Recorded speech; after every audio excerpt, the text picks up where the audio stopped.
We all have a story to tell and a road of discovery and recovery that we can share. When tragedy or hardship strikes, we must dig deep down, and we have to find our inner strength and voice to make a change, to heal the wound, to find the joy and passion to live fully, despite the challenges that have asked us to grow and to change. These stories make us unique and inspire others looking for their own inner strength. My guest today is a very accomplished soprano performer and coach with a long list of performances and collaborations that showcase her divine talent. Clancy Cox has lived in several parts of the United States over the years, but currently calls the state of New York her home. Her journey began in singing when she was 11 years old. I'm sure it was before that, but came with the audition of Les Mis. But the real story that brings her to you today is about her recovery from a car accident that left her with chronic pain and disability, and she couldn't find any relief from it. Searching for the answer to her healing, Clancy began to explore yoga and then to bring back the power of her voice and the singing to bring that all into a healing power that was possible.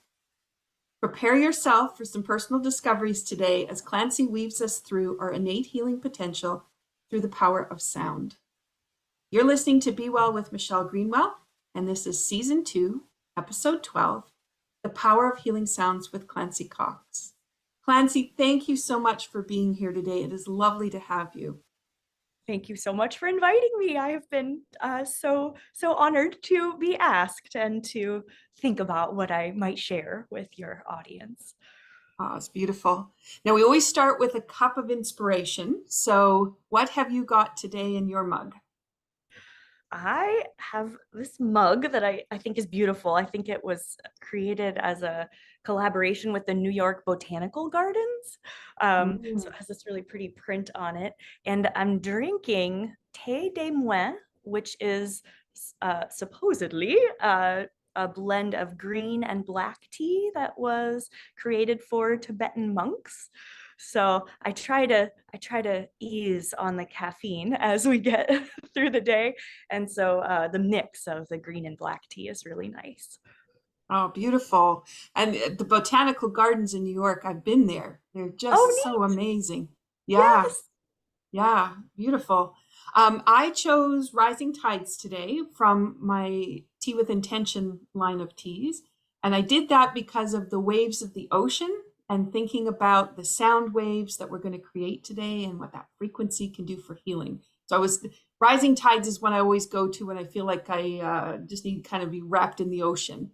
And I can't quite get to it, although it's only 5 minutes away, but sometimes that's not possible. And then I added it into my thank you mug. So a little bit of gratitude, but this is actually from a group here, the L'Arche group, which is for people with health challenges, mental challenges, and they have these incredible group homes. And I've had the privilege of being in them to do some healing work with them and some movement. And there's just such a lovely community to be able to be with. So I wanted to bring kind of that collective piece in when I chose mine today. So cheers, Clancy. Thank you for joining me on the Cheers. podcast. Yes, thank you for inviting me. Okay, so let's get started. You started singing as a young person and auditioning for shows. So I know for listeners who are not part of the performing arts, that's like a foreign kind of thing. For me, it's one of those things that gets me so excited because watching kids audition and get into parts is always so beautiful to see, and then the growth that comes from there. Do you want to tell me a little bit about how your whole singing performance part of your life came to be? Sure. Yes. I always love to sing, like many children do. And I was introduced to Les Misérables from a friend in, elementary school, and just fell in love with the drama of it and this story. It's so funny for a young child to be so interested in this idea of, redemption. and the way that things can work themselves out generationally. But I loved it. I even read the Victor Hugo novel, which is, about that thick when I was 12 or 13. But yeah, I loved the music. It really just appealed to me, the music and the drama of it, and the young children in it, of Mhm. course, were like a little hook for me because I identify with them. And yeah, I just listened to it all the time, and my parents were very kind and indulgent to let me. And my parents are not stage parents at all, but my mom, I grew up in the suburbs of Washington, D.C. So she saw there was a National Theater touring division of Les Mis that was doing auditions. And so she got her photographer friend to make a headshot for me. And I had been involved in community theater. I think my parents thought it would be a good outlet for me, a little exuberant child. And so they had always been supportive in the community theater realm. And we waited around all day. It was a real cattle call situation. And I didn't have very much experience, and I had no private singing lessons or anything like that at that point. But I made it through a round or two, just Mhm. based on my audition itself. And I think that opened my mom's eyes to, oh, maybe that's something we should let her do more of, or start some kind of formal study. So um serendipitously, I think a few weeks after that, I had spent the night at a friend's house, and she had a voice lesson the next day, and I went with her to this voice lesson. And the voice teacher, Sandra Harness, asked me to sing as well, and ended up talking to my parents and inviting me to be part of her children's choir, which is still going, still happening. It's called the World Children's Choir, and they sing beautifully. And Sandra Harness knows a lot about the developing voice, and so I'm really grateful that she was my first voice teacher, because a lot of people actually end up hurting their voices through formal study by trying to be too powerful too soon, by manipulating the breath so much that they start to introduce all kinds of unnatural tensions, and through singing from muscular power as opposed to the feelings of resonance that feel really good when you're singing and you're experiencing resonance. It's such a wonderful feeling. But when you're singing from the throat and really pressurizing from below and above, um, I mean, this is a type of singing that I think is really celebrated in our culture, but it is not a formula for longevity or even enjoying singing. And it's certainly not a formula for blending with other singers. So it's really interesting to me, that a lot of the joy of singing can be trained right out of you once you start formal study. And I think sometimes that happens with dance, It or does. other, yeah, for It other does. other physical, or even with yoga, when things aren't balanced, and when you don't really know what your goal is, maybe.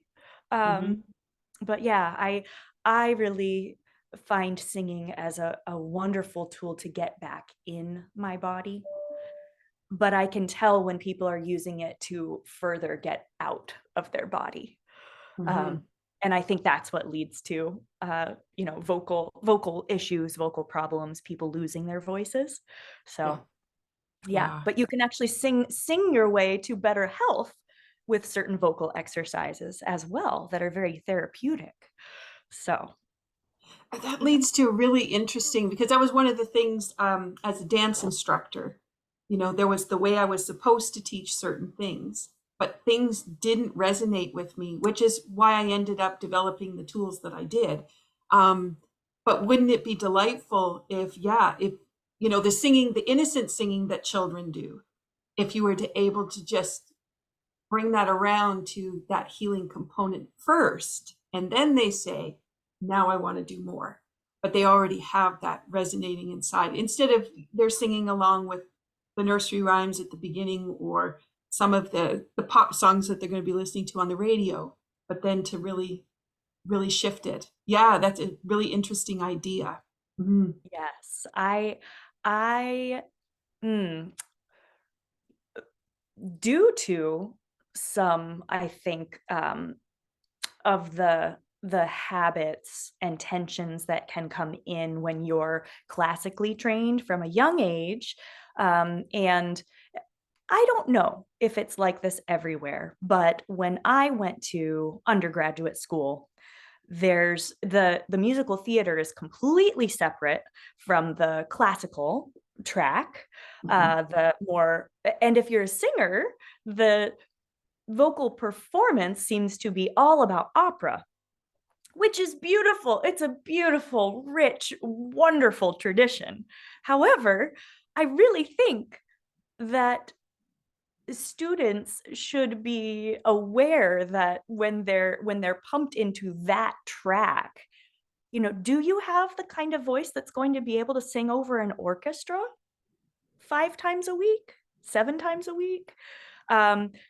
Because if not, it's just really good to know there are many different ways to make a living singing, and they might not be you might not be someone who wants to um, go to Europe and and sing in one of the opera houses, and you know it's it's a lot of time away from family, friends, etc. So I became very passionate about teaching my voice students who were auditioning for music school to really find out what they want, find out what they want from that, because it's uh, it's a big commitment, not only from you, but from your whole family, if you really are going that classical track. And if you already know that you're not, then there are many ways to study what you want to study, including apprenticeship. If there's Mm-hmm. a voice, a singer that you really love, see if you can go apprentice yourself to them. See if you can, visit them and really see what their life is like before jumping into college, which I just am not. I see so many voices ruined in school. I see Mm-hmm. so many voices um, not nurtured, Mm-hmm. and and I think that part of that is not having, like you said, that really healthy, vital, joyful voice that you have as a child, which is so extreme. I mean, the way that kids play around with nasality and breathiness and huge volume and really tiny, like soft volume, and imitating booming lower voices and imitating really squeaky voices. That's such a way to stay healthy, is to keep exploring the range of everything, and not necessarily to be pushed into, okay, here's your Fach, here's your oh, your soubrette soprano, so this is all you're going to sing now. um it's it's not necessarily healthy. Mm-hmm. Yeah. Mm-hmm. Mm-hmm. So when you're sharing in your classes, tell me a little bit about what makes your class different from some of the traditional ones. I think we're getting a taste already, but I'd like for you to articulate even more. Well, so my chanting workshops are different because they are for anyone. They are for anyone who wants to have a more easy and kind relationship with the voice. And so um you need no experience. You need no prior experience to come to my workshops. And I'll tell you why I started them is uh, very recently, back in October, I had this revelation. And it was, in the beginning of COVID, I was part of a quartet in a church where I sing, and it was a big shift away from the choral music that we were preparing weekly to now churches and singing is a super spreader event. So we were streaming and no one was coming into the church live, and so it was just the four parts, and we were mic'd and we were far away from each other. And there was something exciting about it at first because, when you're the only part, you better know your notes, you better be blending with the rest of the singers.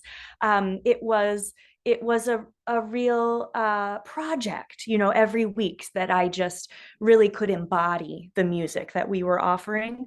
And I really liked that. And eventually it became a lot, it was a lot of hours every week. And it was kind of sad that no one was there live. Everything was streaming. And also going from teaching voice lessons one-to-one in person to over Zoom, I was beginning to lose some of the joy of singing. Mhm. Um, because a lot of it for me is being in person and the blend, like you said, the waves of the ocean, the sound waves. I'm really excited that there is such an emergence of interest in sound healing, sound bathing. At some of I'm in a really rural area, and in some of the yoga studios near me, they're offering crystal bowl sound baths and things like Mm. that. So I am all about the live, in person, feeling of the music. And I'm really grateful for technology. I mean, that's what's enabling you and I to speak and look at each other right now. However, with really feeling your sound and the healing aspect of sound, I'm a really big believer that it should be in person. So after the initial, like, oh, this is exciting, it just the joy of it began to wane. And I actually ended up taking a break over the summer from performing and from teaching, because it's a real big part of my identity, the joy of it, and it Mhm. was gone. And I suspect this happened to a lot of people in the arts during COVID. Is just, and not that COVID is gone, but you know what I mean. In the beginning, Yeah. scary parts of it where the bottom just fell out. I had been teaching choir class at a community college, teaching voice lessons, teaching group voice lessons, teaching music history, and it all went online. And then the next semester, it just disappeared because there was not enough people. There was not enough enrollment, which is also happening everywhere. But yeah, so I just had this sort of at sea feeling, like, how can I regain the joy of this thing that I have loved since I can remember? And I needed to take a little break from it. And then in October, I had this revelation, and that was, there's a big difference between performing and offering. Mhm. And offering is from your body. You feel it. There's a sacred element to it. It has nothing to do with commerce. And it's, yeah, it's a feeling, and it feels more pure and more joyous. And uh yeah, that the inner child artist is, having a field day with expression. And there's just, and it's sharing something. And I had realized that almost every piece of my singing had become a performance.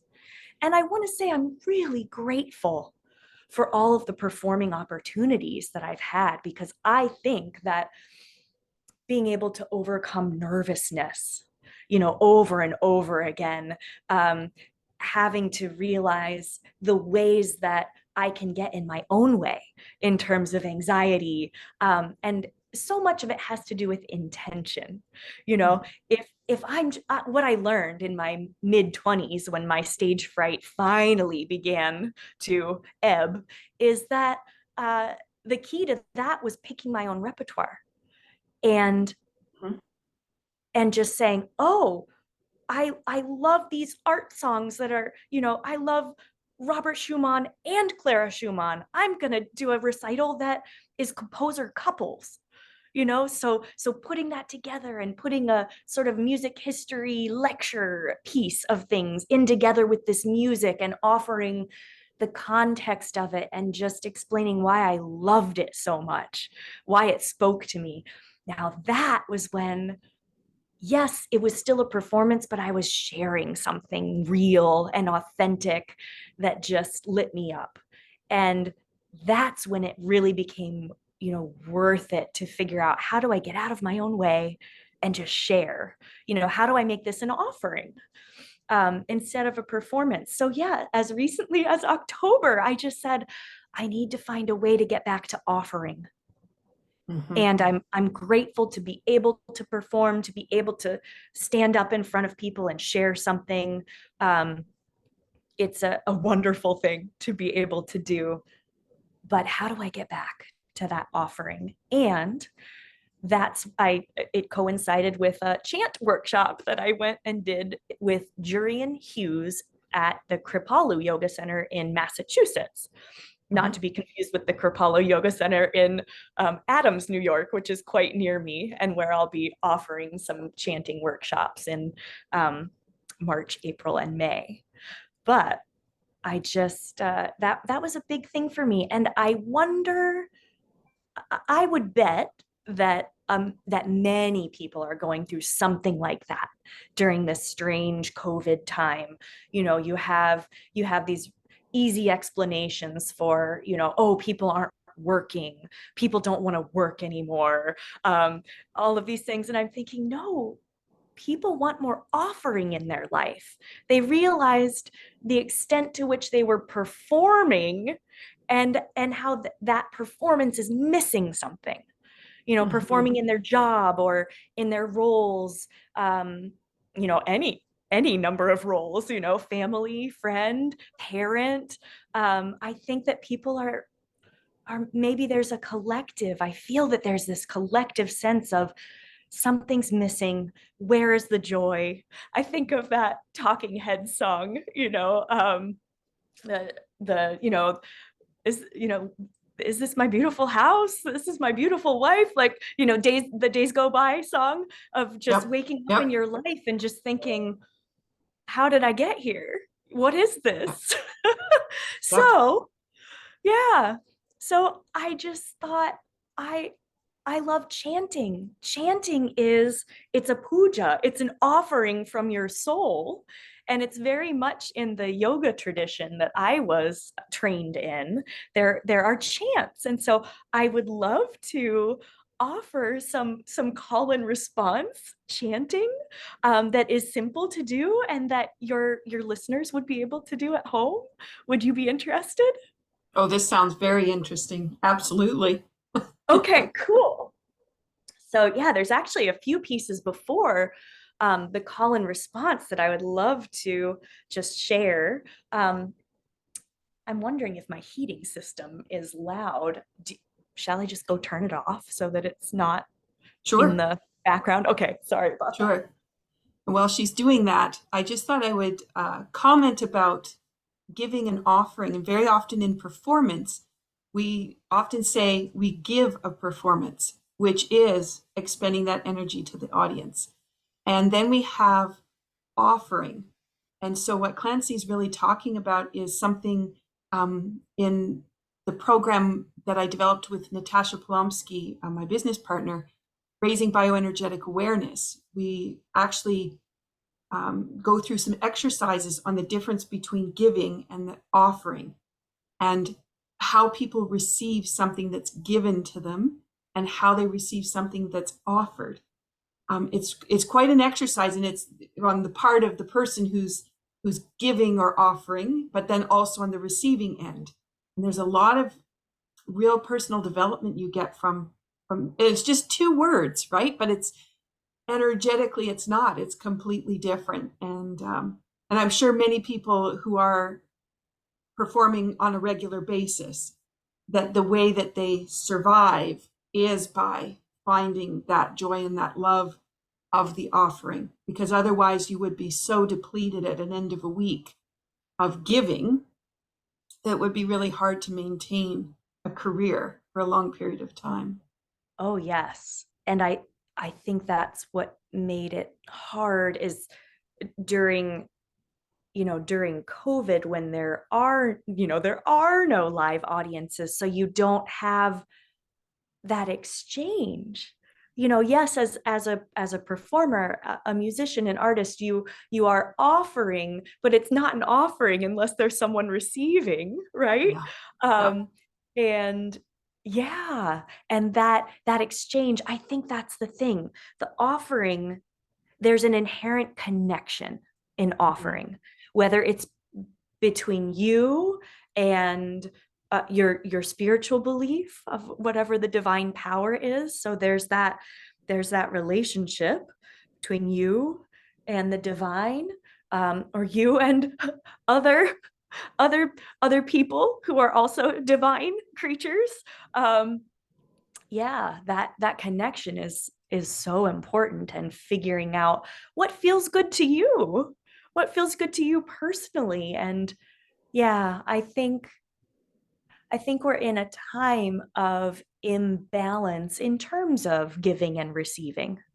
Mhm. And I don't want to genderize it because I think both genders are having a really hard time right now.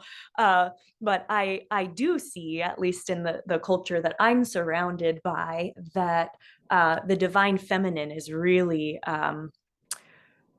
there's nothing nurturing it back into being balanced. So a lot of the women I know are over giving, Mhm. people pleasing, giving from an empty well, and Right. feeling Mhm. tired, burnt out, and resentment due to Mhm. that.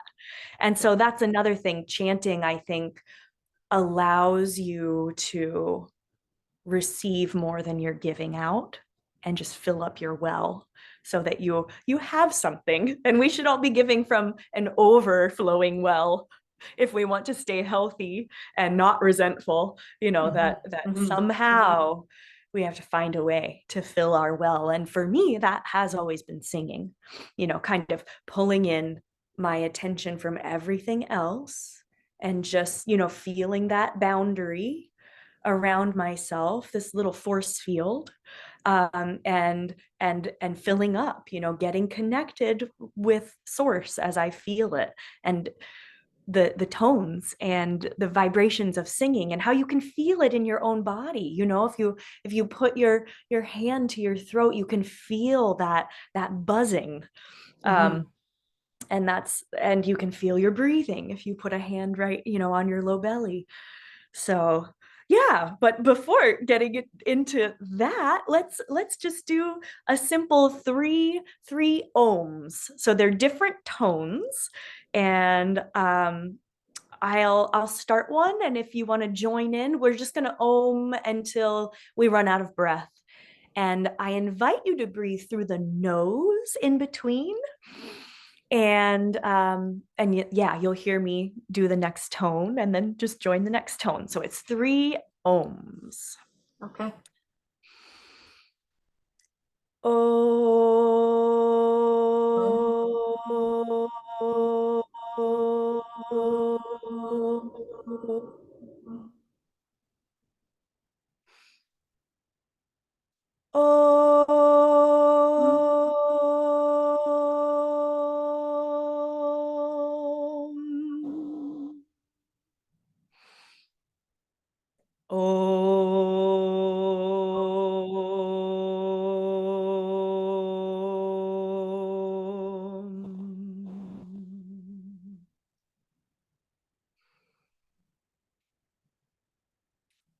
So those three different tones, one sort of medium, one a little bit higher, and then one a little bit lower, you can feel them in different places in your body.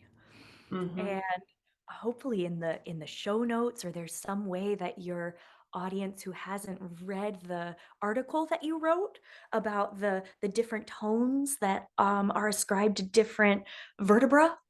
I just, oh, it's so valuable for people to think about that. So there's a Vedic theory idea that I'm just going to focus on one of them because you can really fall down the rabbit hole. But for the seven chakras along the spine, that there is a vowel sound that corresponds to each of the chakras. So there's also another layer to this, which is a consonant sound, which also corresponds to each chakra. I'm going to go with the vowels because the consonants are for energizing Mm-hmm. each chakra. The vowel sounds are for balancing each chakra.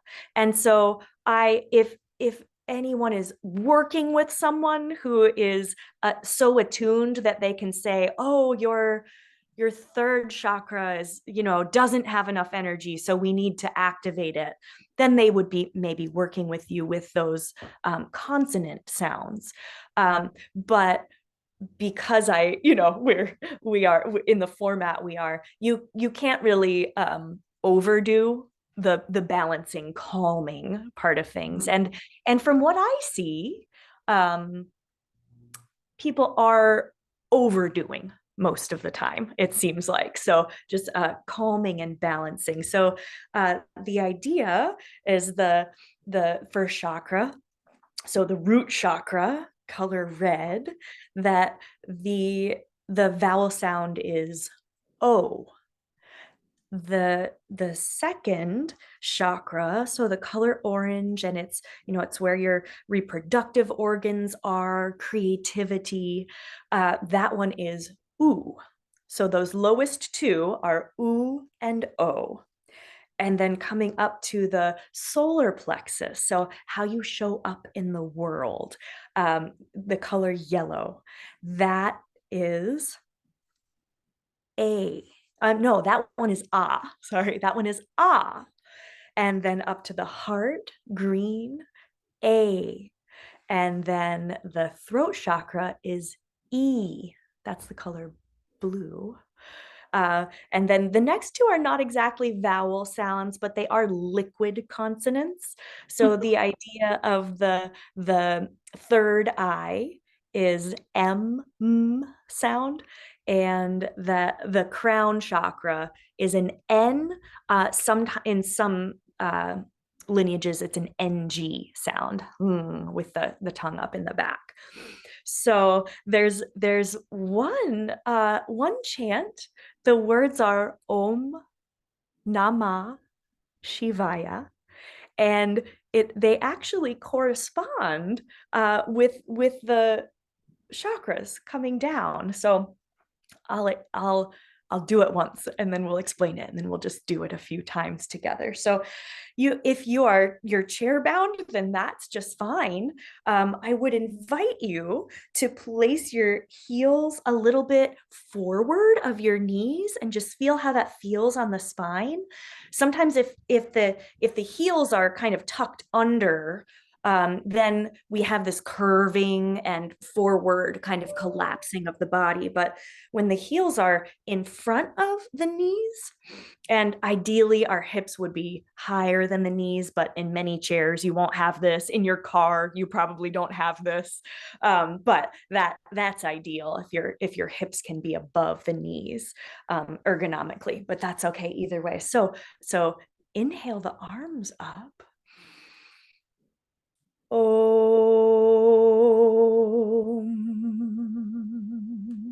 Namah Shivaya.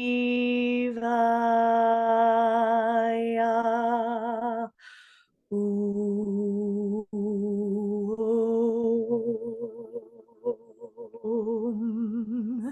So Om is just all around you, the universe. Om, the universal sound, the Big Bang sound. Om. N, n, is going to be that crown chakra. Na, the M of the third eye, ma. She, the E vowel for the throat chakra. And then here it's not exact. We say vi. So the heart sound is A, but we're saying vi. And then ya, ah is the solar plexus. So right there where your ribs meet. And then U for the second chakra, and O for the root chakra. So sometimes in the morning, I'll do 7 of those, and I'll be thinking of the root chakra first. I'll be thinking of the color red as I inhale my arms up. Om Namah Shivaya. Ooh, I'm thinking, I'm thinking the color red. I'm thinking of, your root chakra might have to do with generational stuff, your ancestors, your family, it's survival stuff.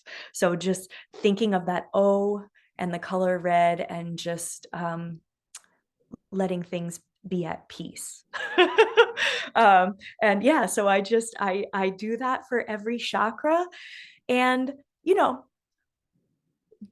it's funny, my father is a very scientific man. He's a farmer.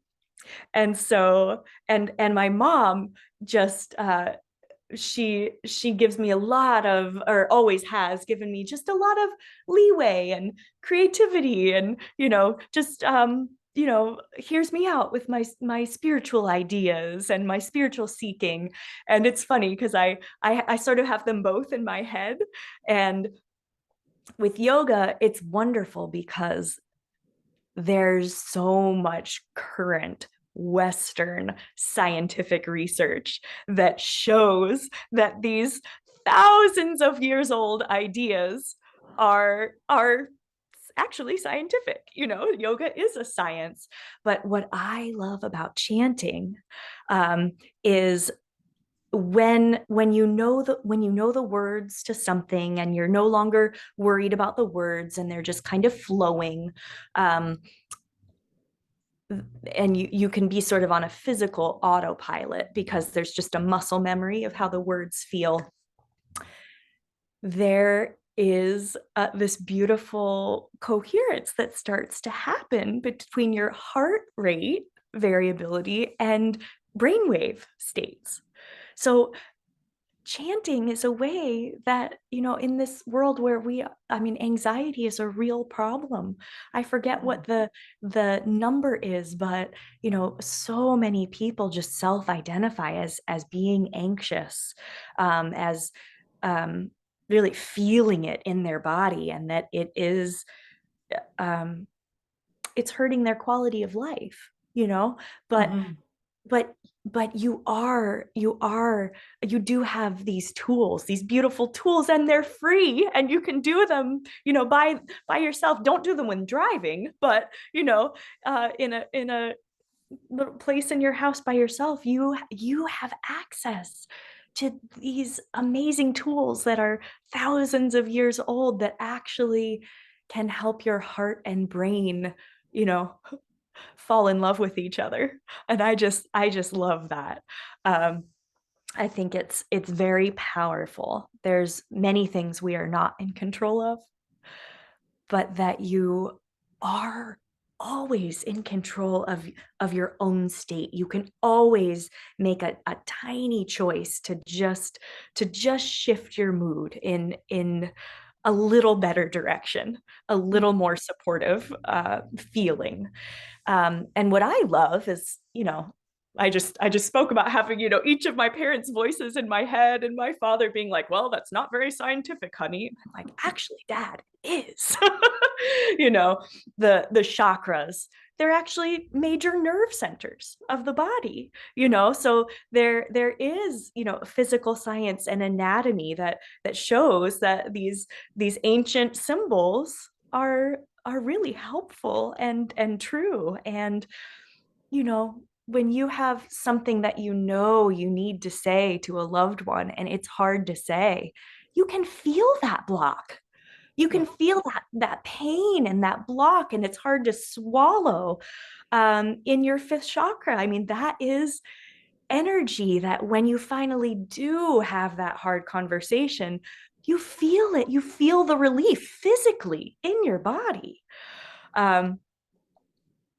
So with that being said, I would love to teach you the Hari Om chant, which is from integral yoga. That's the lineage of yoga that I studied and became certified to teach. And it's beautiful because we talked about where, each sound and where it corresponds. So the ha is, I know I'm sitting, but the ha is the solar plexus area there. So just put your hand right there where your ribs meet and say, ha. Ha. What do you feel? You've got that push out. Yes. Accent. You can really feel something happening there. Ha, ha. That's all I ever want my voice students to think about breath support. It's just, ha, it's right there, or if you really can't find it, then you just bark like a dog a couple times and it's like, oh, that's where it is. Okay. I want people to learn where it is, and then I want to forget about it. Because if you are constantly over pressurizing and thinking about diaphragmatic breathing, which I have a big problem with because you have zero conscious control of your diaphragm. Just, the next time you get the hiccups, you'll really feel you cannot control the diaphragm. All you can control is release of the breath out, which just makes space. It makes it creates the right tension and space to then just receive the breath in. Don't take your breath and don't overfill. There are ways to build the lungs, and I believe in them. I believe in when you're walking, time your in breaths, time your out breaths, try to get them longer. But when you're singing, do not over intake air, because all that does is before you sing, you pressurize, and then you've totally manipulated your onset of the sound. So if you are a recovering singer like me, one of the most helpful exercises was from Ted Diamond, and he said, instead of that feeling of taking a breath in and then something weird happens before you start to sing, just breathe in and breathe out and then start singing. So you're already breathing out and then start singing, and that will help you rebalance that, and hopefully let go of that habit of pressurizing before you sing, because it just doesn't feel good. And guess what? It doesn't sound good either. Exactly. And when it does feel good, it does sound good. So yeah.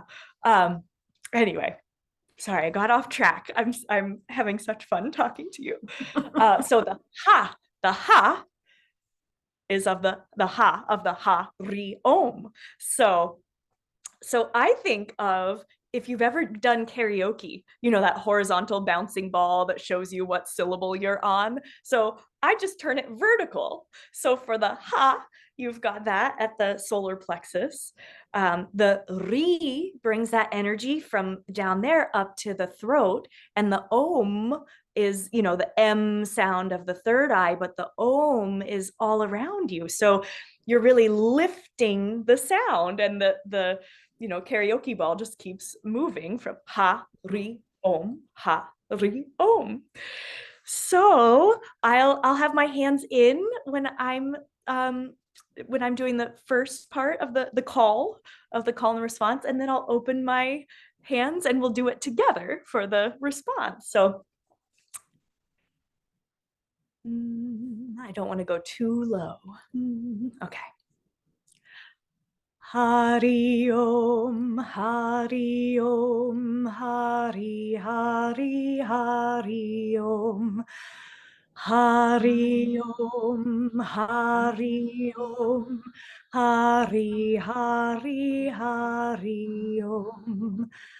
Hari Om, Hari Om, Hari Hari Om. Hari Om, Hari Om, Hari Hari Om. Hari Om, Hari Om, Hari Hari Hari Om. Hari Om, Hari Om, Hari Hari Hari Om. Hari Om, Hari Om, Hari Hari Hari Om. Hari Om, Hari Om, Hari Hari Hari Om. Hari Om, Hari Om, Hari Hari Hari Om. Hari Om, Hari Om, Hari Hari Hari Om. Hari Om, Hari Om, Hari Hari Om. Hari Om, Hari Om, Hari Hari Om. Hari Hari Om. Hari Hari Om.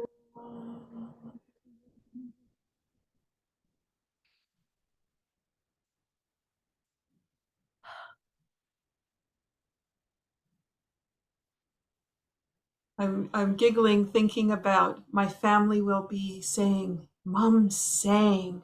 She sang on a podcast. That's unbelievable. Yeah, well, Oh, listening to your voice is just so beautiful. It's just, that was so, was, I was going to say spiritual, and I was like, I don't know if that's the right word, but it's just lifts you right up. Yeah. and that's the idea, is using your own voice. You can lift your spirits. It is uplifting. The purpose of that chant in the beginning of the 90-minute integral yoga practice is, it's in the beginning. So there's the Om, the three Oms, and then there's that chant. And nobody's forced into doing it. You're still getting the benefit just by being in the room and hearing other people do it. But there's something about that allows you to actually release your your um your attention and your energy, and kind of reclaim and pull back in your energy and your awareness of your own body, and all of the energy it takes to get any place. There's the getting ready energy and the getting there energy, and just keeping yourself safe as a defensive driver in the car on the way to a place. And there's all of the thoughts, of our monkey minds. And then once you get to the place and you do a call and response chant, you can be there. You can actually be there. You Hmm. can let go of all the things in the world that you're going to do later that day, or that you already did that day, and they'll be there for you when you return. But just for a moment, you can be more present. And I understand not making time and space for that, because it actually makes you confront the things that aren't working in your life. Which, darn it. Darn it, we're going to be forced to confront at some point. I Yep. like to confront them when I have a little bit of a choice about what to do about it, as opposed to, when my body's refusing to work, or I'm, too depressed to get out of bed.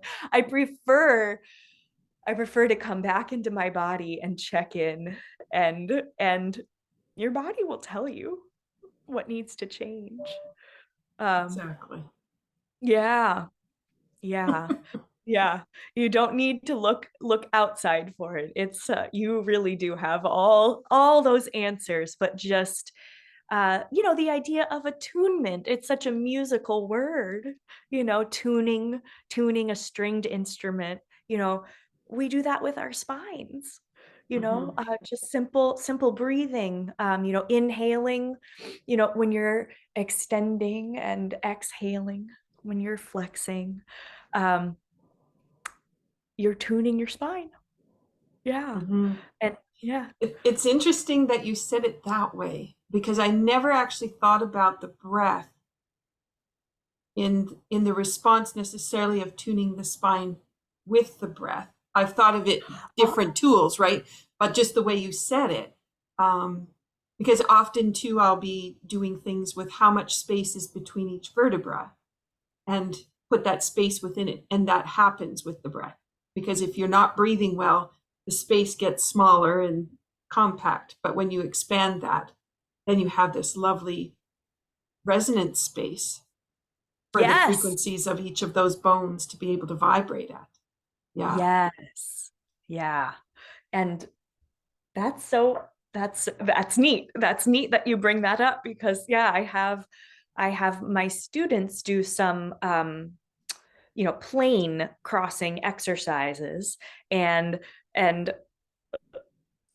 just they're very simple, but this idea that you're standing, you feel your feet, and you start to breathe in as you come up onto your toes and breathe out as you come back to your heels.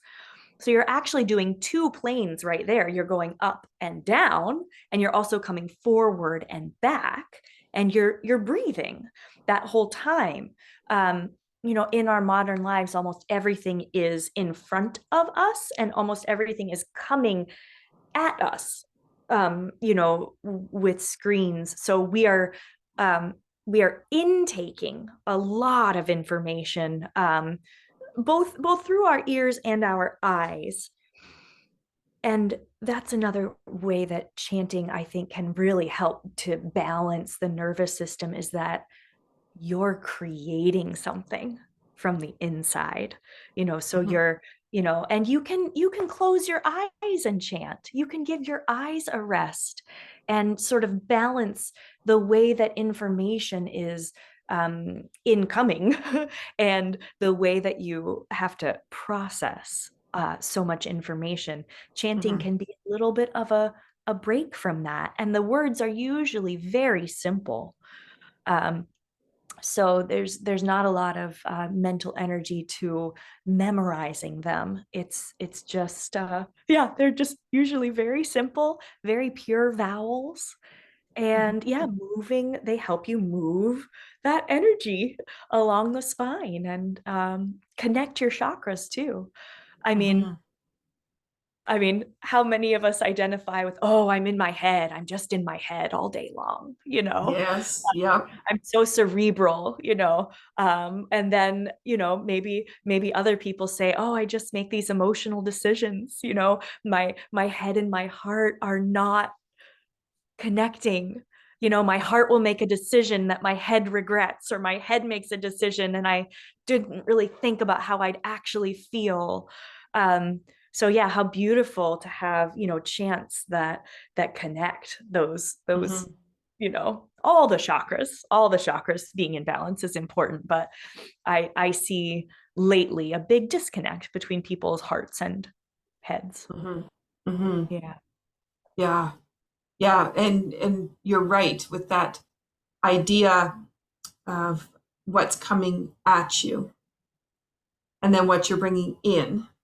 And then if you bring it in, but you don't actually let it go, so it comes in and then it just keeps building, then that tension within the body becomes more. And that breath then also becomes tighter. And I know for lots of people, if they don't take those breaks at the computer, they may think they're getting a lot accomplished. But that holding of the breath is diminishing the capacity, and really changing their viewpoint of the decisions they make or the way that they feel about whatever it is they're working at, and then how that's going to resonate with the rest of the body. how it functions. Yes. Yeah. Yes. And just being at a screen and just interfacing only with the front body, it does it shortens us in front. And so Yeah. that changes the shape of the lungs, the capacity of the lungs. And you may know this already. I took a biology class a few years ago where I learned that I think up until fairly recently, biologists, doctors, the idea, the belief was that your red blood cells are only made in the femur bone.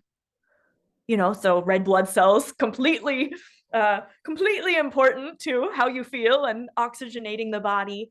It was believed that they were only formed in the femur bones of the body.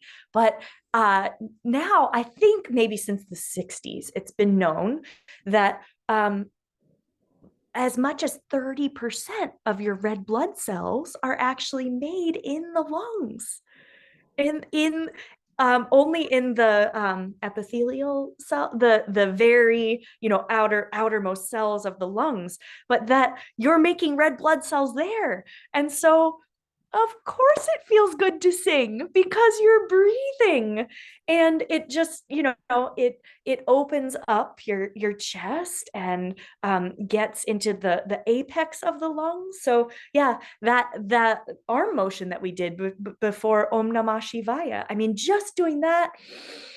So you're taking your hands, just for those people that are on the podcast you can't see, taking your Yeah. hands up the outside and then bringing the palms together and bringing them down the center. So Yeah, that a sun breath. So yeah, coming from, your arms are maybe down at your sides and then opening them, expanding till your arms are in a T, and then you just keep going up until your palms reach, and then exhaling, palms are in a prayer position all the way down to your center. And just doing that a couple of times, because it increases awareness of the back body and the proprioceptive muscles. And it's really fascinating, I find. I in 2019, I got my master's in elementary education, and I was kind of amazed when I did my student teaching in 3 different schools, but just noticing that the kids that were labeled as having a learning disability, they don't know where their bodies are in space. So helping them with these plane crossing exercises, the whole class benefits, by the way. Nobody needs to be singled out. The whole class, everyone will benefit by just the exercise I talked about, inhaling up onto the tiptoes, exhaling back onto the heels. And yeah, this idea, I help my voice students when they're very nervous about something, or they're just not in their body. Maybe they're really fidgety and not in their body. I always ask if it's okay for me to put my hand between their shoulder blades, and that's the back heart space, and I say, meet my pressure. So while they're singing, I just I'm behind them, and I tell them to lean back against me as I place my hand there. And you would not believe how it fixes pitch problems, it fixes support problems, it fixes phrasing, because all of a sudden they're not thinking about their song, they're aware of their back body. mm-hmm. And it tells them where they are in space, and that allows them to use their resonance. All of a sudden, they'll just be more aware of this cupola of sound that you can lift when you're singing, and you can start to feel it all around you. But we really, in our modern lives, we need to feel our back body. And I Mm-hmm. think that's part of the reason that yoga really helps people, or any movement, dance, anything where all of a sudden, oh, you're in a group and you have to be aware of people around you. I think group sports develops this ability as Yeah. well, of helping people to know where they are in space. Yeah. Yeah. Yeah. So I'm curious. So I know you came from an injury, and many of us who end up in the healing modalities have this way that we're trying to find that way back and that way to bring everything forward. So do you want to talk a little bit about how yoga came in to assist you with that chronic pain, and then how it linked with the voice and just that little bit of that voyage? Sure, sure. Well, the most dangerous thing we can do, right, is drive a car. So, gosh, this was back in 2007. I I had just bought a car. It was a used car. It was my dream car. It was a little Saab 9.3 hatchback. And traffic was stopped in the tunnel headed toward the San Francisco Bridge, and the Golden Gate Bridge. And so traffic was stopped in there, which you couldn't see. And so I stopped and I saw a car, approaching behind me, and I said, "Oh, they're not going to be able to stop because they were going so fast." So anyway, I was rear-ended and pushed into the car in front of me, and they were pushed into the car in front of them. So it was pretty high speed. I was stopped, but the car behind me was pretty fast. So and it was one of those things, no one was hurt, no ambulances came. It was just one of those, annoying let's exchange insurance situations. But over the next few weeks, that whiplash, that whiplash feeling started, and so it was part of my insurance to go see a chiropractor. So I was doing that, but it was very discouraging because it was getting worse. It was getting worse. And it's really interesting. I had actually always resisted yoga. It had been recommended throughout my formal study as a singer because it's wonderful for posture, for body awareness, for stage presence, for breathing. I mean, there's all these reasons that singers love yoga, but for some reason, I just really poo-pooed it. It's like, I'm not interested in that crunchy stuff. What are you talking about? I did not want to hear it. And I actually would get annoyed and offended when people were like, "Have you ever thought of yoga?" I was like, "What is wrong with me that people keep saying this to me?" It's like when people are into their own therapy and tell you that you should do therapy, and it's like, "Well, what's wrong with me that you're saying that I need therapy?"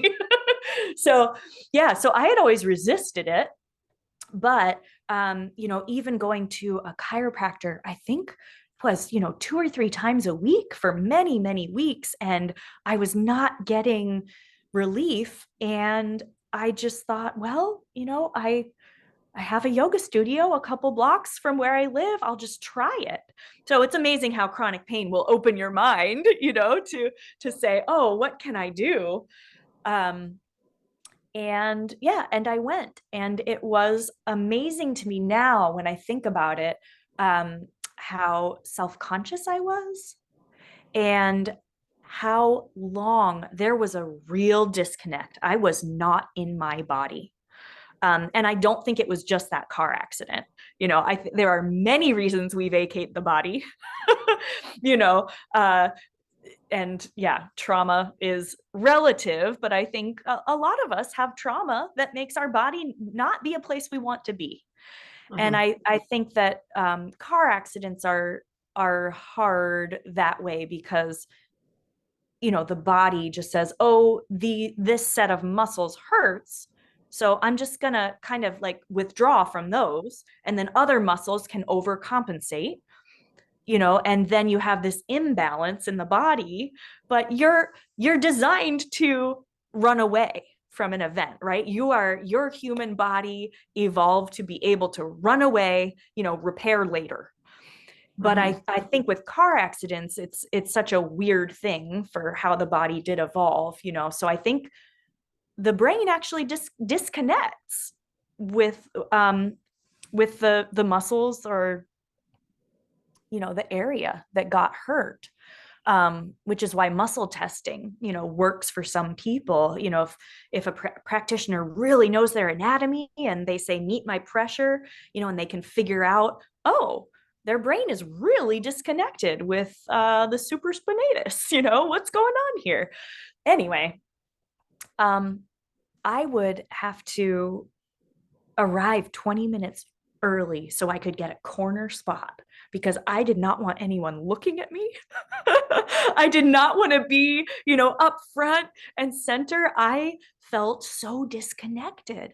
So when the teacher would say your left arm and this with your right leg, I noticed how long it took me to see what they were doing and then mirror that in my own body. So something really was disconnected. And, I have a feeling it was long before the car accident, but sort of thank goodness for that car accident because it brought me to an open-mindedness about yoga. So I joined that gym and I started doing yoga, I think 6 times. I think they had 6 classes a week and I just went to every one, and it was the only thing that gave me relief from the whiplash. And I just am a real believer in it now.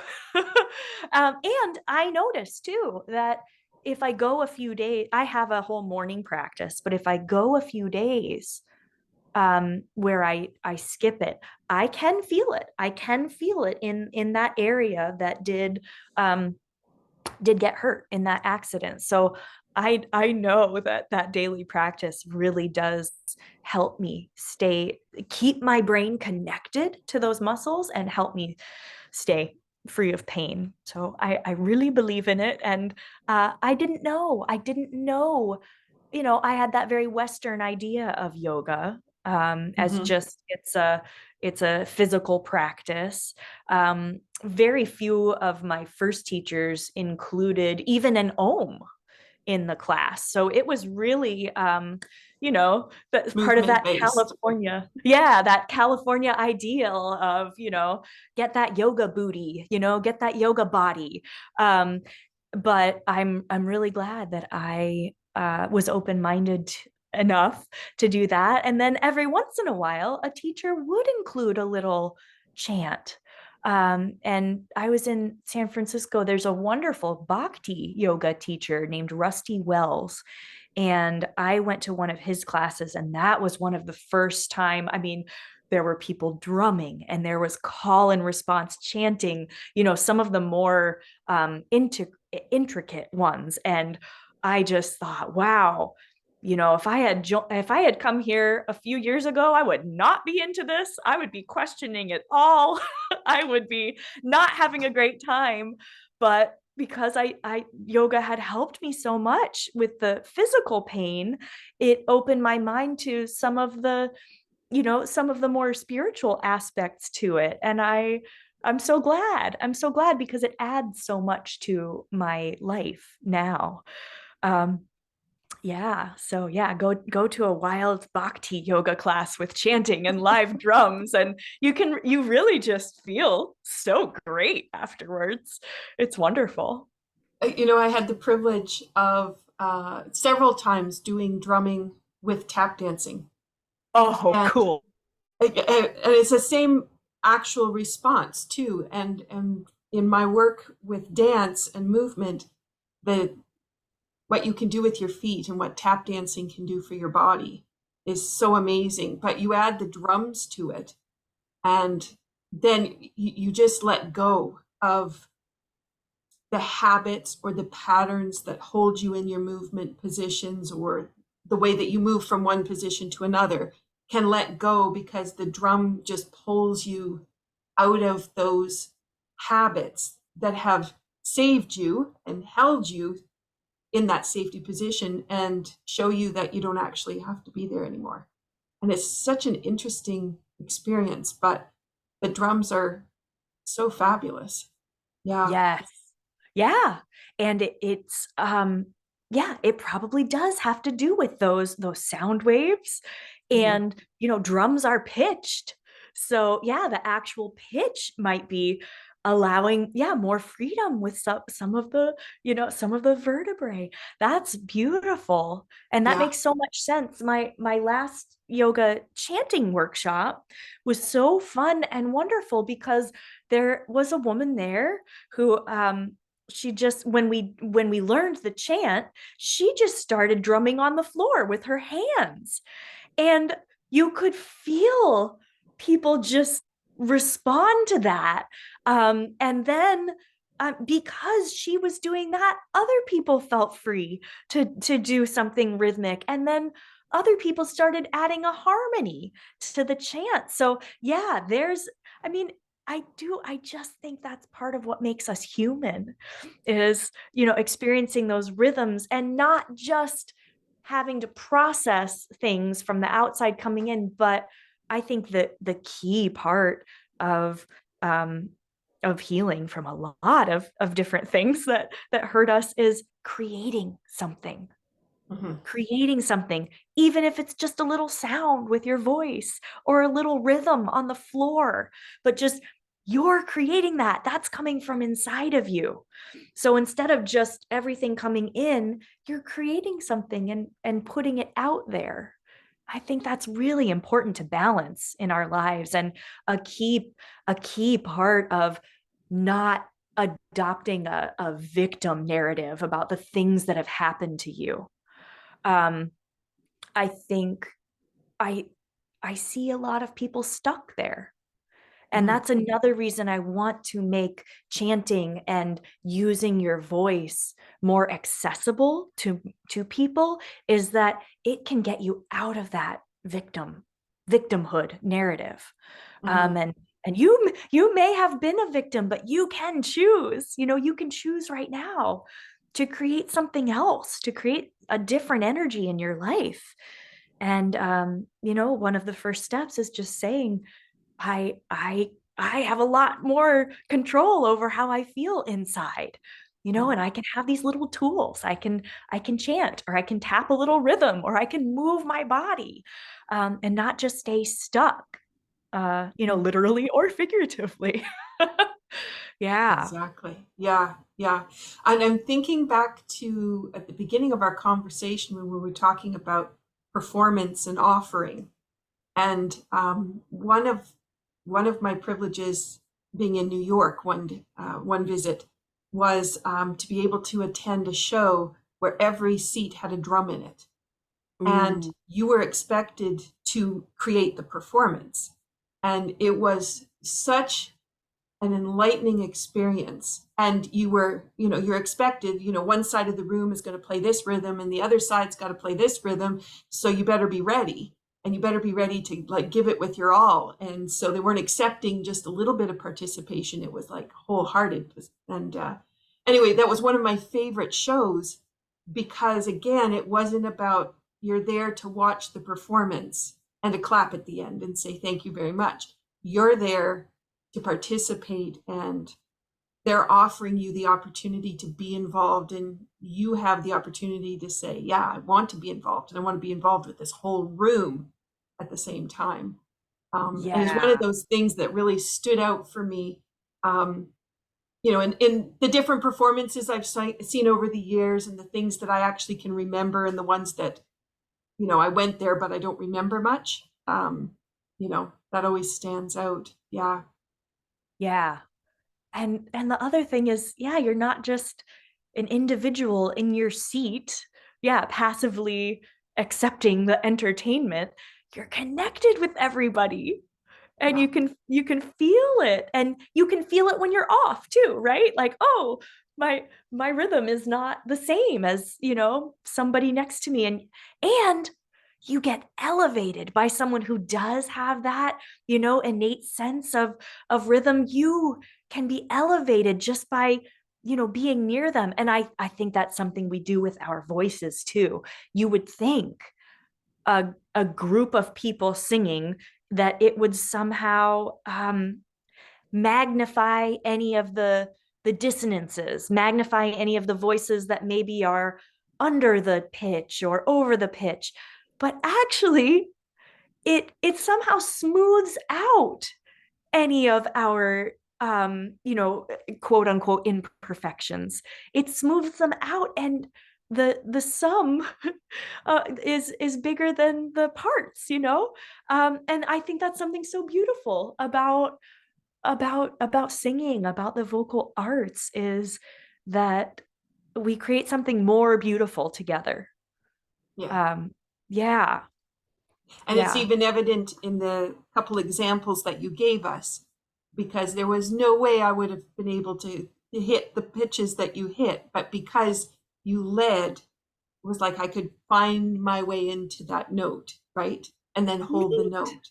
And for those Yeah. people that think they can't sing, you know, it's just that, like you said, it's coming into that resonance and being open to be in the resonance. And if you can't find that note, then to that's an experience, right? Of how Yes. do I leave myself in this box that I've created, and how do I allow myself to open up for that possibility that that note is there for me, because we all have the ability to make the notes.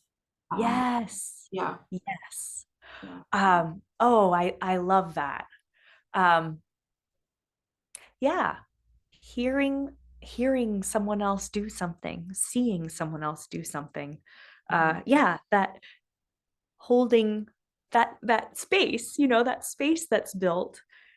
Because yeah, as a singer, it does feel like you're kind of moving into space with pitches and singing and phrases. It does feel like you're, oh, what does that space feel like? Am I going to get into the right space? You know,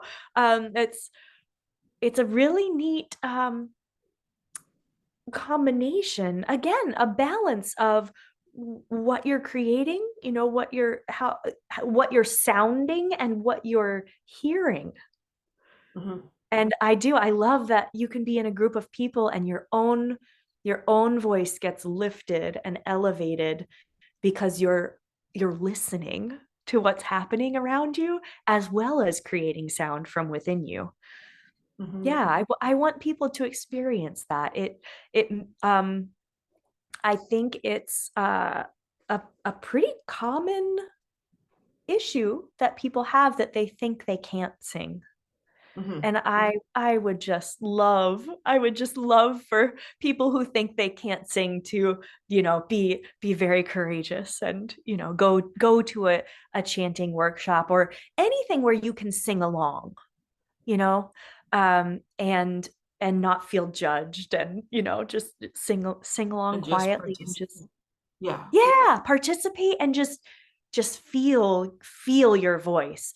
Because I do think your voice is meant to heal parts of you. Your voice in different tones is meant to balance your chakras and, you know, make your spine feel better and uplift you. You know, your voice is a healing tool. Mhm. So whatever created the story of your voice not being good enough, maybe examine that, because usually it happens to us when we're very young.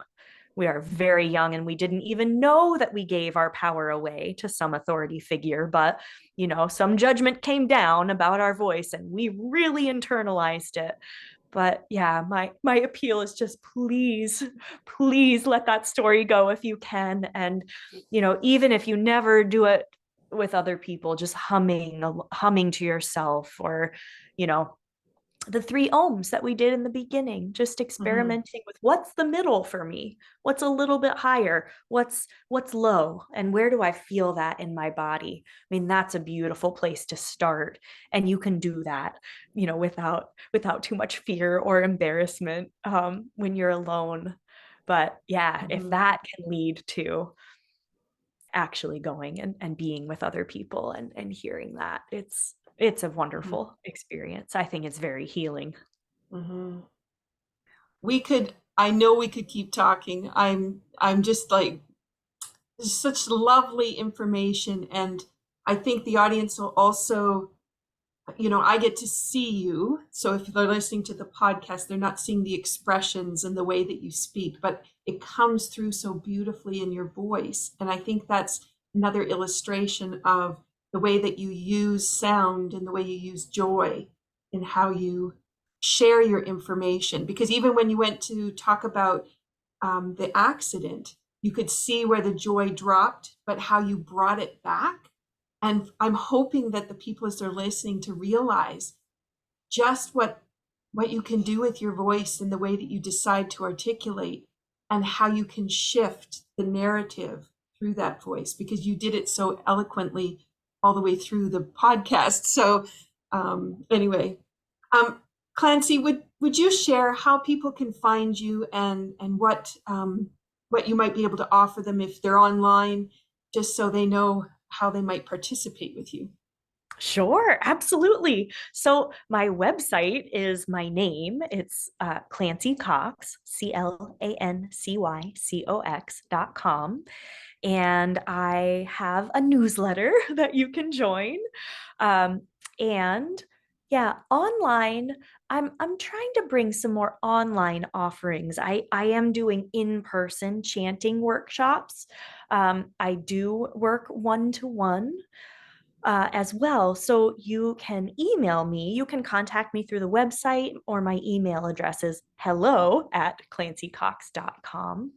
And yeah, I mean, online is better. It is better than nothing, and you can do a lot of healing and learn um, simple healing practices online for healing your voice. If you do need something therapeutic because you lose your voice all the time, I have lovely vocal exercises that anyone can do that really do warm and heal the vocal cords. So yeah, so I'm available That's great. online, and if you're in upstate New York, for in-person Yeah, chanting workshops. perfect. That's great. Thank you. And so I always like to finish with some kind of movement pattern. So you want to share something that you'd like to offer to people to consider? Yes, we were talking about crossing the planes of the body, and the spherical cupolas of sound where you use your resonance. So one thing, it's a hula exercise. So you imagine an imaginary hula hoop. At first your feet are together and you're standing with bent knees, and you imagine a hula hoop around your ankles. So you have to be careful. These are very small circles at first, but you're just imagining keeping the hula hoop in motion, and imagine that it's at your ankles. So what that means is your knees are going in tiny little circles, but you can feel it warming up all the bones and tendons and ligaments in your feet. And then you reverse the direction, still at your ankles. And you can start to feel this in your joints. We have over 300 joints in our body. So yeah, many of them in the feet, because more than half the bones of the body are in the feet. Okay. And then you stand up a little bit, and now you've brought the imaginary hula hoop to the knees. So you're moving in circles, and you'll feel you've just done this with your imagination, but doesn't it feel different? Yeah. Yeah. And when you're ready, you switch the direction. And it's amazing, just by switching this direction, how different it feels. Mm-hmm. How different each side feels. Okay. And then you widen your feet to about hip width. And this is where you would normally hula. So you bring the imaginary hula hoop up to your waist and just start small circles. So now you're getting more into the hips, moving the head of the femur around the hips. And you'll feel if you need to slow down or make the circle smaller, and then reverse the direction. And then yeah, ideally, as you warm up, you kind of make the circles bigger. But this is also wonderful to do if you are at a computer for a lot of the day, just waking up and just becoming more aware of your back body. So the last one, you have to pick a non-moving focal point. In yoga, it's called a dristi. And you bring the imaginary hula hoop up to your neck. And so you start small, and you'll feel, the reason I do this with my singers is that you can feel all the muscles, the abdominal support muscles that you use for breath support. So you keep breathing and then reverse the direction. So for some reason, it is easy to hold the breath, but you don't want to do that. You want to keep breathing. Huh. And then there you go. So now you've become aware of the back body, and you've probably used a lot of muscles that you don't use in your daily life, unless you're a kid and you are climbing trees and doing all of the stuff that, you know, kids still do. But yeah, it gives you an awareness, and it gives you more space in the parts of our body that can get more and more and more compressed. So yeah, just makes it easier to breathe. And I have my singers do that before a voice lesson. Oh, that's wonderful. I do something very similar in Tai Chi.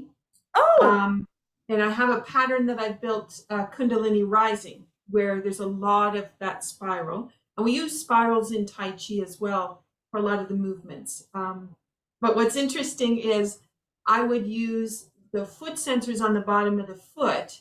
So what you just did, imagining the hula hoop, and I thought, I have never thought of explaining it that way. But going through different actions with the feet, and the circle around is part of the one for the stomach meridian, which is on the earth element in 5 elements from Chinese medicine. I'm just trying to remember. I think that one's stability, if I remember right, for the reflexes. oh, Yeah, so it's interesting as you were talking about those things. And then you talked about the rising up onto the toes and back down to the flat. And you've got gravity, centering, balance, stability, all of those reflexes coming through the feet, being yeah, able to change how the posture functions. So you're doing that within that hula hoop action, which is kind of interesting and segues so beautifully into what I thought I would share today, which was inviting people to go and check out my video on YouTube. It's in the playlist. It's in the cards where I have the foot reflexes, and you can go through each of the actions. And what happens with those foot reflexes is your posture finds its natural alignment, which I'm sure happens too as you're doing the hula hoop, and everything gets unwound and let go, and then all of a sudden the true posture can come through, not the one that's influenced by stress, where your head starts to yes, look forward, you know, from sitting at your computer or driving in the car, or how the shoulders will curl over, and instead of physically moving your shoulders to squeeze the shoulder blades and open up the chest, instead the foot reflexes just allow it to just happen. So I then it's a love no it. effort piece. Yeah, yeah. Oh, that's fascinating. I love it. Thank you for that. Oh, you're welcome. You're welcome. Oh my goodness, it's been so lovely. I truly appreciate it. I hope people will take advantage of those little clips of sound. And I will try to, when I can go through and build the chapters, I'll try to pull those little snippets out. So if people want to come back to it, they have a chance to just practice some of those sounds. Yeah. That's wonderful. Yeah, if you ever want to do a part two where we actually just chant for a longer time so that people can actually experience the heart brain coherence, I'd love Yeah. to do that with you. Okay. It's a date. We're on. So we'll Thank you. close for today, and we'll leave our audience ready for the next. So that's beautiful. Thank you so much, Clancy. Oh, you're so welcome. Thank you for having me.